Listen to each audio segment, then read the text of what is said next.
For tens of thousands of years, the line between an ordinary hunting day and a painful death could come down to nothing more than a sharp thorn or a tiny cut on the foot. For our ancestors, the world had no pharmacies or sterile operating rooms, and every wound was a direct confrontation with death.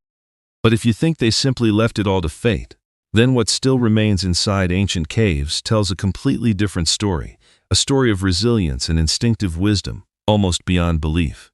Step into the darkness of Shamans Cave in northern Iraq, where fossilized skeletons have rested in silence for 60,000 years. There, researchers made a shocking discovery about the Neanderthals, our ancient relatives. They found the remains of a man who lived to around 40 to 50 years old, an incredibly old age by the standards of that time. But the most shocking part was the condition of his bones.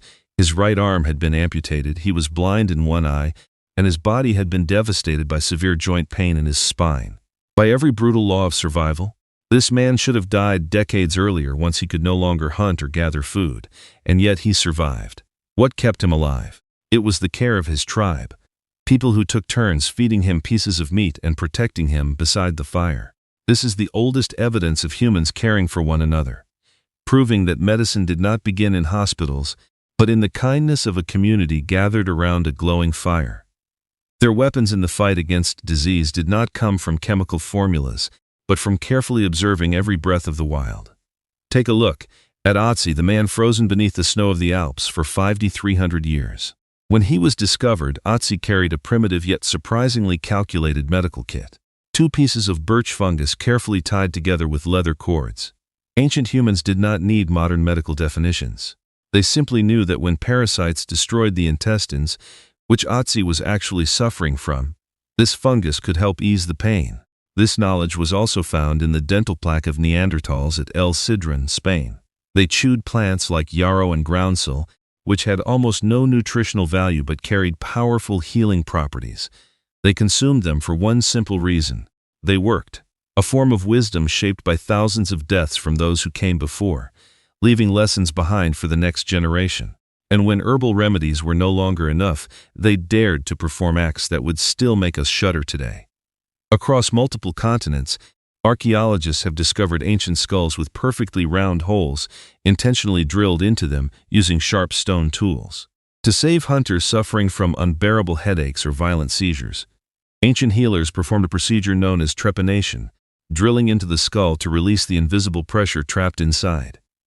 The most extraordinary part was not the cut itself, but the healed bone surrounding it, proving that as many as 50% or even 90% of patients survived these primitive major surgeries. They found ways to operate on the human body with astonishing precision, without any form of anesthesia. All of this precious knowledge was not preserved on paper but stored in the memory of a single figure, the healer or shaman of the tribe. They were living libraries, standing on the thin line between life and death. A 12,000-year-old grave belonging to a female shaman reveals the deep respect her community had for her, as she was buried alongside 50 turtle shells and the body parts of dangerous wild animals. If the hunter kept the tribe fed for a week, then the healer kept the tribe alive across generations. And once the healer died, an entire treasury of herbal knowledge could disappear forever. Even the way they dealt with fever showed a deep understanding of nature. Instead of trying to suppress the heat rising from the body, ancient humans brought the sick closer to the fire. They acted on an instinct that the body was lighting its own flame to burn away whatever evil had invaded it, an instinct that science would not fully prove correct until the last century. We survived not because of miracles, but because of a combination of willow bark, wild mushrooms, and the devotion of the tribe. Did our ancestors truly understand the diseases they were fighting against?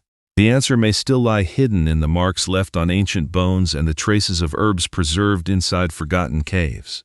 Maybe they did not understand complex medical principles, but they possessed sharp observational wisdom and a survival instinct that never surrendered.